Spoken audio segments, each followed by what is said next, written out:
Oui, merci. Bonjour à toutes et à tous. Merci beaucoup aux organisateurs pour l'invitation. Ça fait vraiment plaisir de pouvoir participer à cette journée d'études. On reste donc à Aix-Marseille Université, une centaine de mètres du laboratoire de Caroline Ladage qui est intervenue tout à l'heure. Et de mon côté, je vais vous présenter donc une étude qui va être vraiment focalisée sur une technologie en particulier, c'est-à-dire la visioconférence et la visioconférence poste à poste plus spécifiquement pour étudier un petit peu le développement des compétences technopédagogiques, que je vais aussi mettre en tension avec les compétences techno-sémiopédagogiques brièvement dans mon exposé. Le plan de mon intervention, si je veux bien passer, est le suivant. Donc, je vais d'abord présenter un petit peu le projet dans lequel s'insère cette communication. La deuxième partie servira à présenter les principaux résultats de différentes études qui ont été menées par moi-même, mais toujours en collaboration avec d'autres collègues à Aix-Marseille Université et dans d'autres établissements universitaires, avant de avoir quelques conclusions et des perspectives. Concernant le projet VapVisio, c'est un projet qui avait été élaboré en 2017-2018 et il y avait un certain nombre de questions qui se posaient à l'époque et certaines, je pense, elles sont toujours ouvertes et elles ont même gagné en intensité pendant la période des confinements. Donc, l'idée principale est d'étudier le développement des compétences d'enseignement par visioconférence à travers des dispositifs de télécollaboration. Euh, donc, quelles sont les compétences qui sont nécessaires pour enseigner des langues étrangères par visioconférence? C'est ça la question principale. Il s'agit donc d'abord déterminer quelles sont ces compétences. Et pour ce faire, nous nous sommes appuyés sur le concept de compétences techno-sémio-pédagogiques. Dans le titre, j'ai enlevé la partie sémio parce que dans ma communication, je vais beaucoup moins parler de tous ces processus qui relèvent du fait de construire du sens à travers les interfaces et beaucoup plus me focaliser sur les aspects techno-pédagogiques de l'enseignement des langues par visioconférence. Et deuxième élément qui était important pour nous, c'était de déterminer les compétences qui nécessitent une formation formelle pour être développées. Alors, en 2018, on se posait la question parce que dans une étude avec Brahim Azaoui, publiée en 2017, on avait noté que des personnes qui participaient à des télécollaborations par visioconférence développaient quand même des compétences technopédagogiques, même s'ils n'avaient pas de formation formelle pour le faire. Donc, l'idée, c'était de se dire, bah, si on le fait même sans formation, qu'est-ce qui peut être fait sans cette formation, mais et de manière corrélative, qu'est-ce qui, par contre, nécessite une formation. Et je pense que cette question s'est posée avec encore plus d'intensité justement pendant la période des confinements, quand tout le monde a dû enseigner par visioconférence et on a tous appris à faire des choses que l'on ne savait pas faire avant, mais probablement qu'il restait aussi des compétences à développer qui n'ont pas pu l'être à cause d'un manque de soutien de formation des formateurs. Nous nous sommes basés aussi sur trois principaux gaps dans la littérature concernant les méthodes d'observation pour le développement des compétences techno-sémiopédagogiques ou technopédagogiques. D'abord, c'était le cas en 2018 et c'est toujours un petit peu le cas d'ailleurs maintenant, les observations se font surtout sur un seul modèle de télécollaboration. Par exemple, des observations basées que sur du tandem, des observations basées que sur du français en première ligne. Je définirai ensuite ces modèles. Mais donc, on peut toujours noter un peu un manque d'études comparatives sur différents modèles de télécollaboration. Deuxième élément, les compétences étaient observées à un moment donné. Il n'y avait pas forcément d'études longitudinales pour voir un petit peu quels étaient les développements tout au long du temps de compétences pour enseigner par visioconférence.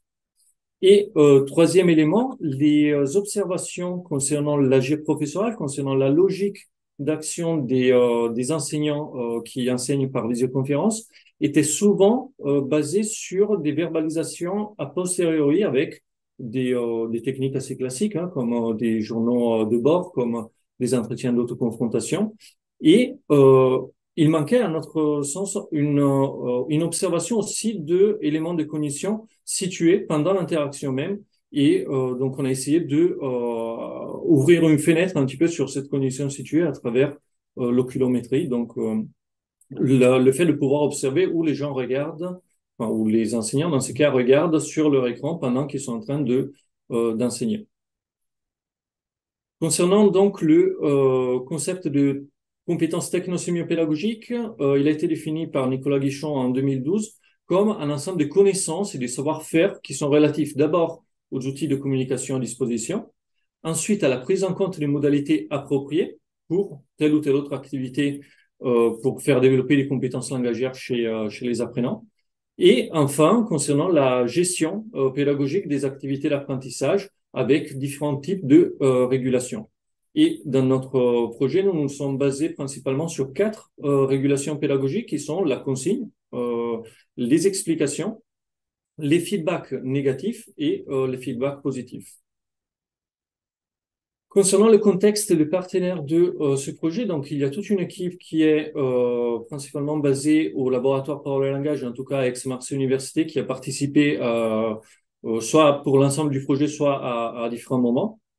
Et ensuite, on a travaillé avec quatre universités pour mettre en place quatre télécollaborations différentes. Et avec certains de ces collègues, on a aussi mené des études sur les données qui ont été recueillies. Concernant les données qui ont été recueillies, donc il s'agit de quatre, comme je le disais, télécollaborations. D'abord, deux télécollaborations de télétandem. Le télétandem, c'est du tandem par visioconférence. C'est quand vous avez deux apprenants de deux langues maternelles différentes qui veulent apprendre chacun la langue de l'autre. Dans notre cas, c'était français et anglais et chinois mandarin français.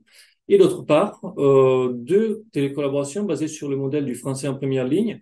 Dans ce cas, on va avoir d'un côté un groupe d'étudiants qui est en train de suivre une formation pour devenir enseignant d'une langue étrangère et plus particulièrement pour devenir capable d'enseigner une langue étrangère en ligne. Et de l'autre côté, il y a un groupe d'apprenants de cette langue. Donc, cela a été mis en place pour le français avec l'université aux États-Unis et pour le chinois mandarin avec des tuteurs qui étaient basés à l'Université polytechnique de Hong Kong et des apprenants en France. Donc, l'hypothèse de base, c'est que en tandem, on n'a pas d'accompagnement. Alors, c'est pas une hypothèse. En tandem, on n'a pas d'accompagnement pour développer des compétences technopédagogiques ou technosémiopédagogiques, alors que pour les tuteurs ou apprentis tuteurs qui sont dans le modèle du français en première ligne, ils participent à cette télécollaboration dans le cadre d'un cours. Donc, ils ont vraiment tout un accompagnement très réfléchi pour leur faire développer ces compétences. L'idée est de comparer entre les compétences qui sont développées en télétandem, qui ne nécessiteraient donc pas de formation formelle, et celles qui sont développées dans le modèle du français en première ligne, pour arriver à établir des niveaux de compétences dans ces compétences technosémiopédagogiques. Concernant le corpus qui a été recueilli pendant le projet, il s'agit de 86 sessions de visioconférence de à peu près une heure, mais des fois ça pouvait être 45 minutes l'une. Donc les données brutes, elles sont disponibles en ligne. On a sélectionné 77 sessions de visioconférence avec toujours un enregistrement audio et de l'écran. Parfois aussi une caméra externe pour avoir une idée de l'environnement physique proche des tuteurs et des données, comme je le disais, d'oculométrie, donc pour arriver à savoir où les personnes sont en train de regarder sur l'écran pendant l'interaction. Et donc le corpus de référence au final est composé de 64 heures et 47 minutes. Les données qui ont été aussi transcrites et annotées dans un logiciel qui s'appelle Elan concernent 43 sessions de visioconférence pour un total de un peu plus de 39 heures. Et ce corpus, il a été déposé sur la plateforme Ortholangue où il est accessible. Concernant les méthodes d'analyse, nous avons adopté trois ensembles de méthodes. La première, c'est une approche plutôt comparative. Donc l'idée, c'est de trouver des unités d'analyse qui permettent de comparer entre interactions différentes dans des télécollaborations qui relèvent de modèles de télécollaborations différentes. Donc ces unités de mesure sont des séquences, ce qu'en analyse conversationnelle on appellerait on appelle des séquences latérales pour la gestion de questions langagières. Et donc, on regarde par exemple toutes les séquences où il y a une explication lexicale dans une phase de consigne, dans un modèle et dans l'autre, et ensuite on compare entre les stratégies qui sont mises en place dans un modèle et dans l'autre.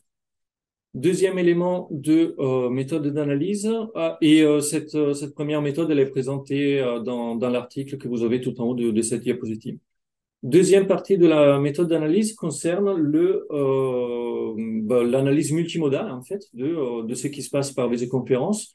Nous sommes partis de l'analyse conversationnelle multimodale et nous l'avons enrichi avec des éléments venant de la théorie de la pertinence pour arriver à comprendre un petit peu quels sont les éléments qui deviennent signifiants pendant l'interaction et surtout essayer d'ajouter une dimension plus cognitive à l'analyse conversationnelle qui ne se focalise pas forcément sur cet élément, sur cette dimension. Et troisième élément, plutôt en termes de analyse longitudinale, donc on s'est inspiré de Wagner, Pekerik-Doller et González-Martinez qui expliquent que pour comparer entre un moment T et un moment T de manière longitudinale, il est nécessaire d'arriver à constituer des collections de extraits et ensuite pouvoir voir, en faisant l'hypothèse que ce qui va se passer après constitue un développement par rapport à ce qui se passe avant. Donc voilà, on a combiné ces trois méthodes et on a donc analysé les données que je présentais tout à l'heure. Quels ont été les principaux résultats jusqu'à présent? Alors, avant de présenter les résultats, je tenais à présenter un exemple de interaction par visioconférence que je vais vous faire passer. Il dure un petit peu moins qu'une minute.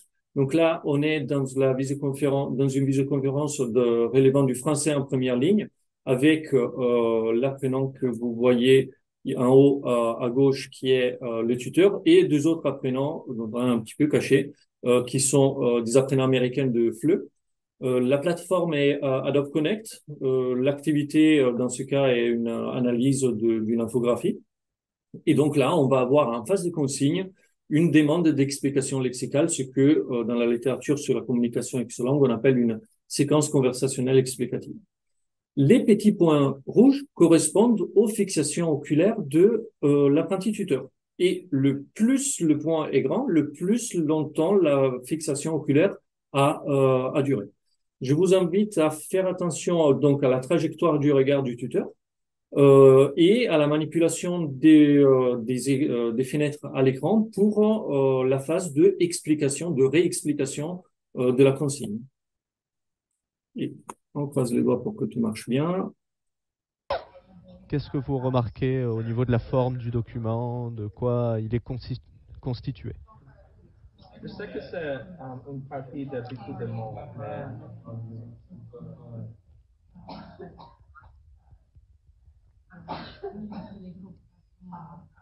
c'est à trouver, oui.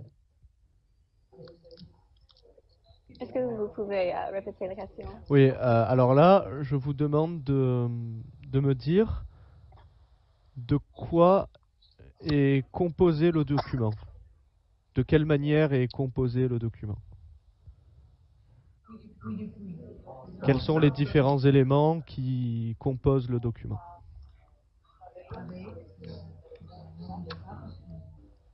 Il y a des...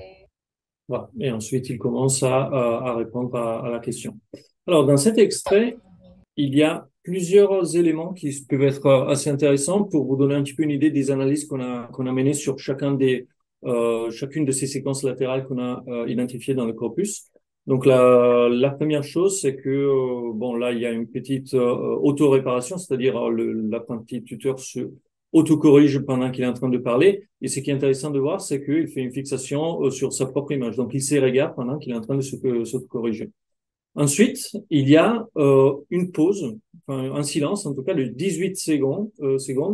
Et pendant ces 18 secondes, il se passe quelque chose non, merci, qui est assez intéressant du point de vue de la lecture en fait des éléments de l'interface, c'est que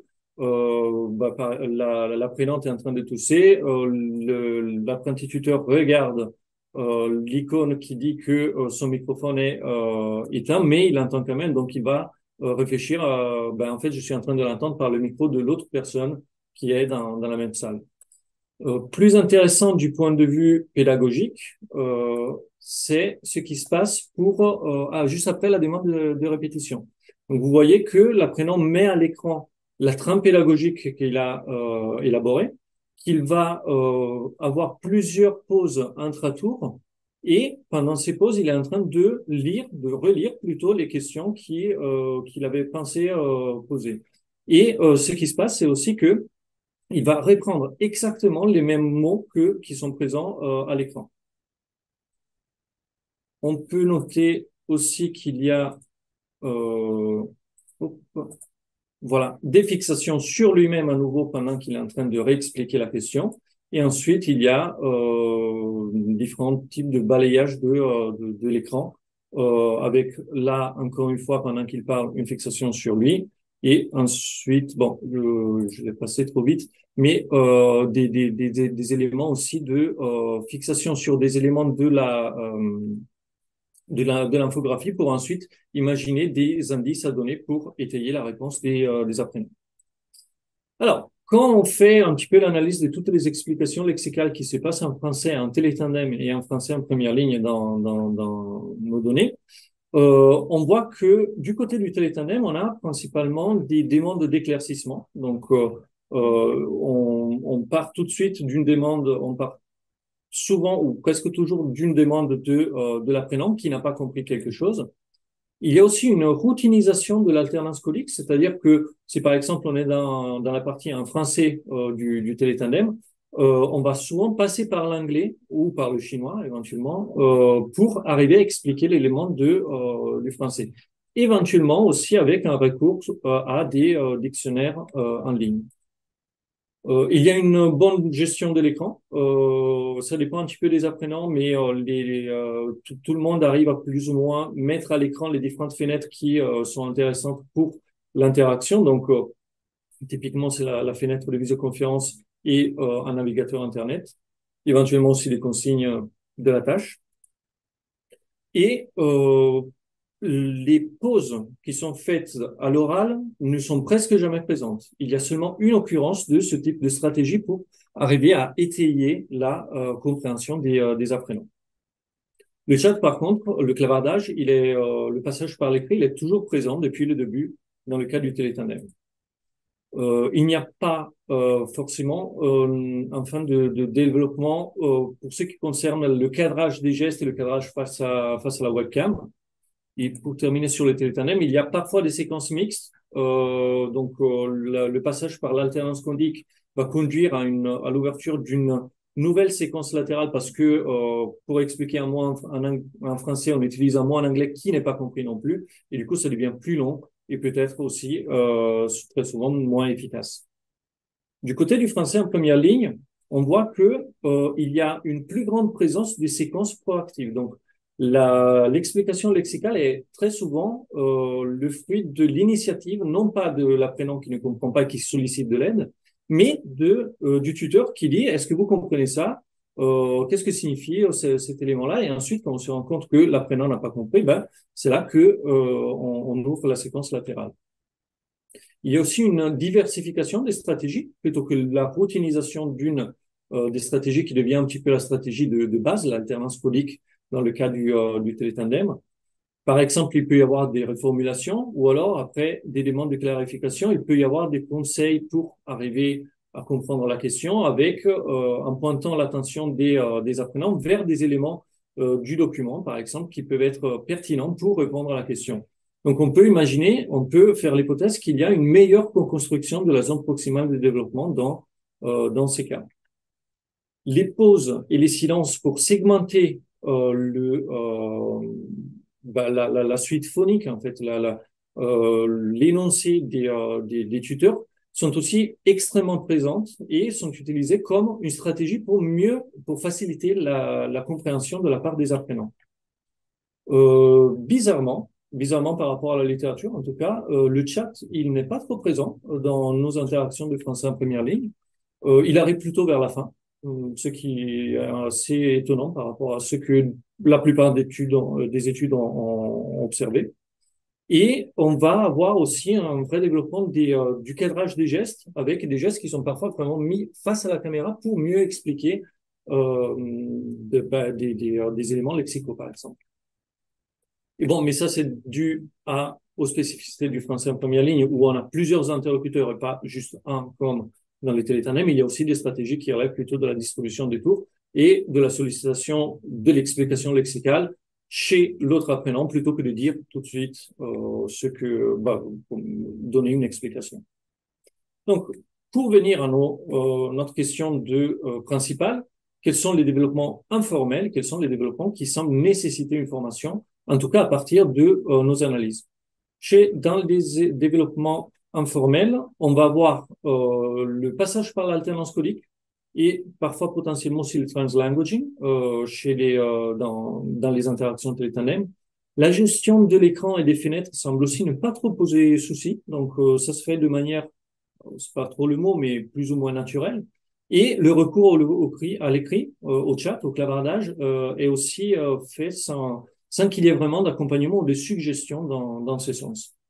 Par contre, ce qui va nécessiter une formation, d'après nous, c'est le fait d'avoir un répertoire de stratégies d'explication assez varié pour pouvoir ensuite non pas avoir une stratégie par défaut, routinisée, mais arriver à avoir plus de choix et mieux choisir en fonction de l'élément qui fait l'objet de l'explication. Aussi, au niveau de la multimodalité, il y a deux éléments qui ressortent. C'est tout l'accompagnement concernant la gestuelle et un petit peu en partie aussi pour la posture. Et surtout, concernant la multimodalité de l'oral par rapport à l'utilisation des silences et des pauses intra-tours pour faciliter la compréhension. Et enfin, donc, il y a vraiment un étayage dans la zone proximale de développement pour fournir des indices à partir d'un document pour la compréhension, donc pour guider l'apprenant dans sa compréhension plutôt que de lui donner tout de suite, entre guillemets, la bonne réponse quand il s'agit de comprendre un texte. Deuxième étude, oui, j'ai encore le temps. Deuxième étude que l'on a réalisée, cette fois sur les séquences de sollicitation lexicale, c'est-à-dire quand quelqu'un est en train de parler, il lui manque un mot. Dans ce cas, plutôt pour le chinois mandarin. Ce que l'on a noté dans le corpus, c'est que en télétandem, encore une fois, on a beaucoup de alternance codique avec en phase de sollicitation. Donc, moi, je suis l'apprenant français, je suis en train de parler en chinois, il me manque un mot, je vais passer par le français pour demander de me donner le mot en chinois. Et ensuite, on peut avoir de l'alternance codique aussi dans la phase de rétroaction. Donc, quand l'apprenant chinois, du coup, va donner le mot qui est demandé, il va ensuite aussi le retraduire en français pour être sûr que le mot qui est offert est bien compris. Avec des fois des possibles négociations de sens, puisque parfois il faut arriver à comprendre ce que l'autre veut dire avant de pouvoir donner une proposition de mots.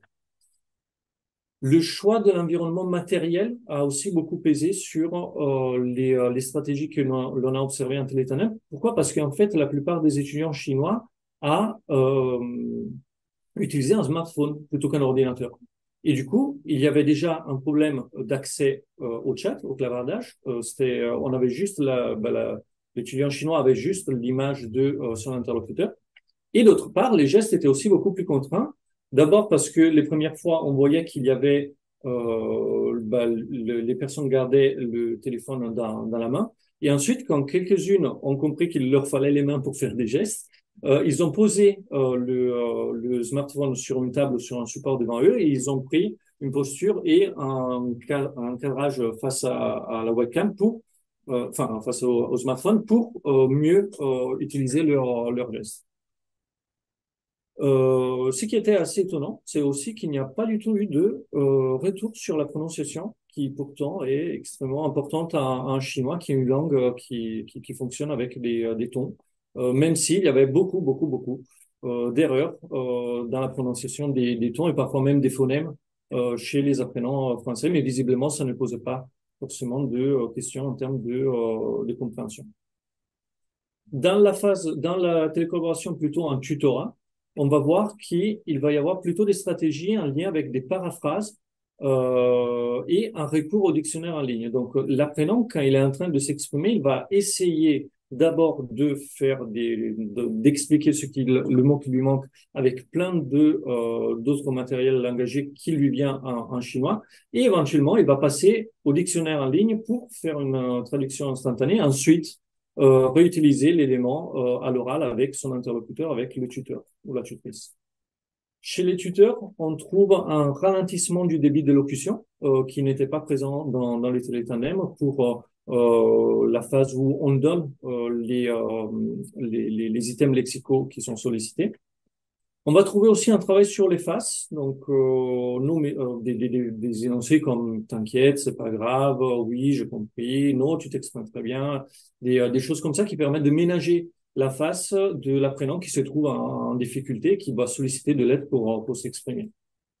Il y a aussi l'utilisation du chat, notamment pour passer au chinois mandarin écrit un caractère, plutôt qu'avec une transcription phonétique qui a le pinyin. Et il y a pas mal de feedback sur la prononciation et sur les tons dans le cas donc du tutorat. Et enfin, on trouve des feedbacks qui sont parfois redondants, qui sont donnés à l'oral et contemporanément ou juste après à l'écrit aussi, ce qui était absent du côté du télétandem. Donc là aussi, sur ce type de séquence latérale, qu'est-ce que ça peut nous dire sur ce qui est développé de manière informelle et ce qui est développé seulement dans le cadre d'une formation qui est vraiment formelle? De manière informelle, il semblerait être possible de avoir tout ce qui relève de l'alternance codique. C'est peut-être aussi dû à la spécificité enfin, c'est pas le mot, mais bilinguisme au sens qu'il y a deux langues en présence en tandem. Et le passage de cette alternance codique à des tentatives d'énoncé, donc à des essais, où il y a une prise de risque de la part de l'apprenant, plutôt que de directement solliciter de l'aide en passant par sa langue maternelle. Concernant aussi les positionnements face à la caméra, il y a partiellement, en tout cas, des développements concernant la proxémique, la distance que l'on garde de la captation visuelle et l'utilisation des gestes. Du côté de ce qui nécessite, par contre, une formation, on va avoir un ralentissement du débit pour mieux expliquer, pour mieux donner des propositions lexicales pour les apprenants. Il va y avoir aussi tout ce qui relève de la gestion des faces qui semble nécessiter du coup vraiment un accompagnement pédagogique et l'utilisation du chat. Mais là, il peut y avoir quand même un biais qui est induit par le fait que les apprenants chinois en télétandem avaient choisi d'utiliser le smartphone plutôt que un ordinateur, donc avec un clavier. Et dernière chose, on voit que les feedbacks multicanaux qui se passent à l'oral et à l'écrit vont probablement demander un accompagnement pédagogique. Voilà. Alors, pour les conclusions et les perspectives, donc d'abord, il y a les conclusions concernant la modélisation des compétences pour l'enseignement en ligne dans des contextes de visioconférence. Donc la première chose, c'est que ces études donnent une base empirique pour essayer d'établir des niveaux de compétences pour l'enseignement par visioconférence, avec des stratégies qui vont être développées par la participation à la visioconférence et d'autres stratégies qui semblent nécessiter donc vraiment une formation. Et on peut avoir aussi peut-être des niveaux et des descripteurs de ces compétences qui pourraient émerger de l'analyse de ces corpus et surtout de la comparaison avec d'autres corpus existants. Il y a aussi donc des implications pour la formation des enseignants. On voit d'abord qu'il est nécessaire de passer par un apprentissage expérientiel pour développer ces compétences et par une pratique réflexive. Je n'ai pas trop présenté dans cette présentation, mais on a eu aussi toute une série d'études plus sur les effets, par exemple, des entretiens d'autoconfrontation sur le développement de ces compétences technosémiopédagogiques chez les apprentis tuteurs. Et autre chose, donc, on va avoir des indications sur le contenu, sur les les stratégies à enseigner, peut-être aussi dans quel ordre chronologiquement. Concernant les perspectives, donc le corpus, alors, je ne sais pas si parmi les personnes qui entendent, qui suivent, il y en a qui ont fait du travail en analyse conversationnelle. Quand je dis qu'on a 40 heures d'enregistrement à analyser, vous vous rendez tout de suite compte de la masse de travail que ça implique. L'idée maintenant est de pouvoir aller voir d'autres régulations pédagogiques que celles qu'on a commencé à aborder, et aussi d'arriver à instaurer des comparaisons entre les langues. Donc, voir qu'est-ce qui serait vraiment relatif au fonctionnement du français ou au fonctionnement du chinois mandarin. Une autre piste qu'on est en train d'explorer, c'est de confronter les stratégies qui émergent de ces études avec les stratégies qui sont préconisées dans un ouvrage qui a été coédité par Guichon et Teddy en 2017 sur l'enseignement de l'oral en ligne, pour voir si on retrouve plus ou moins les mêmes stratégies, et si oui, si on peut arriver à les classifier donc par niveau. Une question qui s'est ouverte pendant la recherche est la question de l'utilisation d'environnements multiples. Donc là, j'ai vraiment focalisé sur la visioconférence, et le projet en général, il est vraiment focalisé sur la visioconférence, mais dans une étude avec Christelle Combe qui était publiée à la fin de 2022, on a regardé aussi comment les tuteurs distribuaient leur régulation pédagogique dans différents environnements en ligne, par exemple aussi Moodle. À un moment, il y avait aussi les groupes Facebook qui étaient utilisés pour voir quelles étaient les dynamiques, et ce qui ressortait était que les environnements multiples deviennent presque une affordance pour pouvoir distribuer certaines des régulations pédagogiques, notamment en termes de feedback.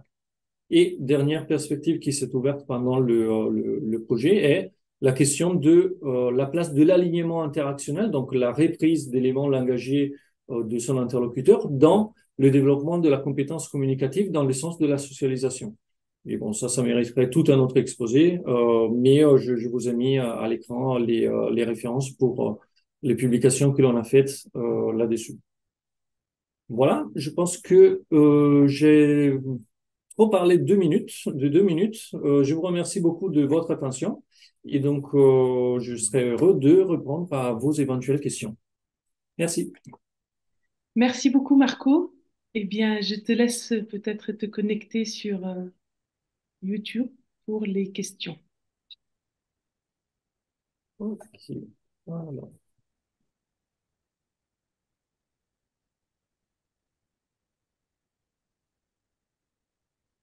Ok.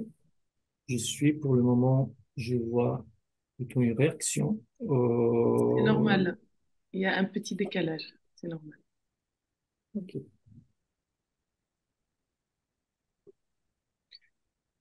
Voilà, ça commence. Ok. Alors, je vais donc commencer avec la question: quels apports nouveaux par rapport au corpus Ismaël de Lyon 2 coordonné par Guichon? Je pense que la réponse vient de ce que je vais appeler les gaps dans la littérature. Ismaël a été le Vabvisio s'inscrit clairement dans la continuité du projet Ismaël. D'autres projets qui ont été menés à Lyon aussi, notamment par Christine Develotte. Les deux choses qui sont présentes dans Vabvisio et qui ne l'étaient pas dans Ismaël, c'est que d'abord, il s'agit de regarder de manière longitudinale et non pas prendre l'ensemble des éléments en essayant de faire émerger quelles sont les stratégies optimales pour l'enseignement en ligne, mais voir aussi comment les apprentis tuteurs développent ces éléments-là. Et surtout, deuxième élément, le fait de pouvoir comparer avec le télétandem pour comprendre quelles sont les compétences qui vraiment nécessitent un accompagnement pédagogique de la part des formateurs, et quelles sont, au contraire, celles qui peuvent être développées par la pratique, et par une pratique plus ou moins réfléchie, en tout cas, de la visioconférence. Un troisième apport, un peu plus sur le plan méthodologique, c'est concernant l'utilisation de l'oculométrie. Quand on voit ce que les apprenants et surtout les tuteurs regardent et font comme balayage sur l'écran, on peut mieux comprendre ce qui est en train de se passer dans leur tête, si on veut le dire comme ça. On peut mieux comprendre quels sont les processus de décodage ou de sélection des éléments sémiotiques pertinents dans les interfaces pour ensuite mieux comprendre aussi quelle est l'action que l'on peut observer par des simples captures d'écran dynamique. Euh, ok. J'espère avoir répondu à la question et je passe à une prochaine. Suite à votre étude, quelles seraient les bonnes pratiques à suivre pour accompagner un apprenant à distance? Stratégie, feedback, multicanaux. Là, je vais renvoyer un petit peu aux publications qui sont en partie en cours, où on va prendre vraiment par rapport à telle régulation pédagogique et par rapport à telle séquence latérale, où on va présenter des hiérarchisations un petit peu comme je l'ai fait un peu rapidement quand même aujourd'hui. Cela dépend surtout de l'activité que l'on est en train de mener à tel ou tel autre moment de la session de visioconférence. Ce n'est pas la même chose que que d'accompagner un apprenant dans sa production orale ou que d'accompagner un apprenant dans une compréhension écrite par visioconférence. Donc voilà, il n'y a pas de bonne stratégie ou de bonne pratique en général. C'est vraiment à situer ensuite par rapport à ce que l'on est en train de faire. Et, euh,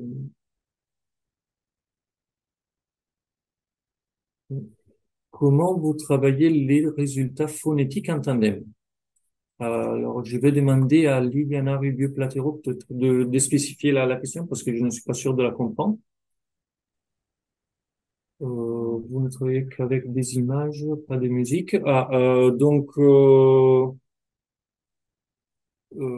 fait, en tandem, les personnes qui jouent le rôle du prof sont pas vraiment des profs, c'est des locuteurs qui ont une expertise concernant l'usage de la langue. C'est comme si moi, je n'ai pas forcément d'expertise concernant la compréhension du fonctionnement de l'italien, mais je suis italophone. Je peux aider quelqu'un dans une certaine mesure, mais ce n'est pas au même niveau que un enseignant d'italien qui connaît les structures de l'italien et qui a une compétence pédagogique pour enseigner l'italien. Donc, la première chose à penser, c'est que le pair tandem n'a d'expertise que dans l'usage de la langue et qui n'a pas d'expertise concernant l'analyse linguistique ou concernant la pédagogie. Nous, on leur propose, alors dans le cadre du projet, on leur a plutôt imposé, en fait, des tâches d'apprentissage et ensuite, c'est aux interlocuteurs, donc à la paire tandem, de réaliser ces tâches. Mais effectivement, on les a pas, dans les tâches qu'on a utilisées dans ce projet, utilisé de la musique. Des images, oui. Des fois, d'ailleurs, c'est eux-mêmes qui devaient produire des images, chercher des images sur Internet et ensuite les utiliser. Je ne sais pas, dans une tâche où il fallait organiser un week-end à Aix-en-Provence, assez spontanément, plusieurs personnes sont allées sur Google Images. Je leur aurais peut-être conseillé autre chose, mais c'est ce qu'ils ont choisi. Et ensuite, ils ont utilisé ces images pour étayer un petit peu la réalisation de la tâche avec, je ne sais pas, les images d'une librairie de BD, des images de la montagne Sainte-Victoire, etc. Alors, c'est la dernière question qu'on prend, Marco. Okay. Tu peux répondre peut-être à la toute dernière question. Toute dernière, Chiara. Salut Chiara. Oui. Merci. Le professeur, il y avait des tuteurs avec une expérience de télécollaboration. Cela a-t-il joué au niveau des niveaux de compétences entre tuteurs avec sans expérience de télécollaboration? Alors, il faut penser que les données ont été recueillies en 2019 et mars 2019, tout juste un an avant que tout le monde ait une expérience de l'enseignement en ligne. Et l'un des critères de sélection de nos apprenants, en fait, c'était de ne pas avoir d'expérience d'usage de la visioconférence dans un cadre pédagogique. Tout le monde avait une expérience de l'usage de la visioconférence dans un cadre plutôt social, contact avec les amis, la famille, pendant des voyages, des choses comme ça. Mais personne n'avait participé à une télécollaboration avant parmi les participants qui se retrouvent dans ce corpus. Voilà.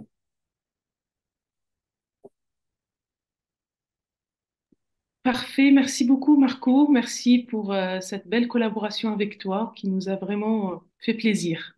Merci à vous. Bonne suite Merci. et je continue de vous suivre sur YouTube. Parfait, merci beaucoup Marco.